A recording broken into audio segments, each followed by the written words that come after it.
Some fascinating insights, comments and conversations came out of today's session. One nugget which I thought was particularly interesting was the fact that only 38% trust David Cameron and George Osborne to do the right thing to help us resolve economic issues and financial crisis issues, which is about the same as Gordon Brown and Alistair Darling, although equally interesting was the fact that 60% had trusted Alistair Darling and Gordon Brown at the time of Northern Rock, which is now some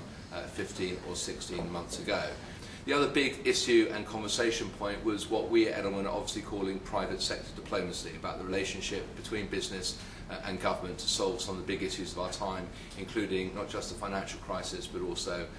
global warming, affordable healthcare and energy costs. And certainly the carbon debate as well as the financial debate was discussed by the panellists. And it was interesting to note that I think everyone was very supportive of a new era of cooperation between business and government and what they're calling light touch partnerships between the two, rather than sort of active intervention. And to use the words of John Cridland, we're not going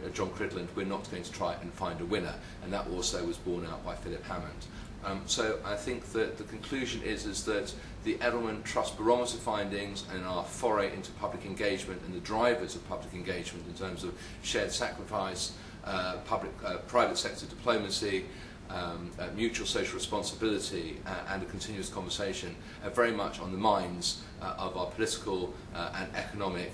peers and colleagues who are gathered with us today.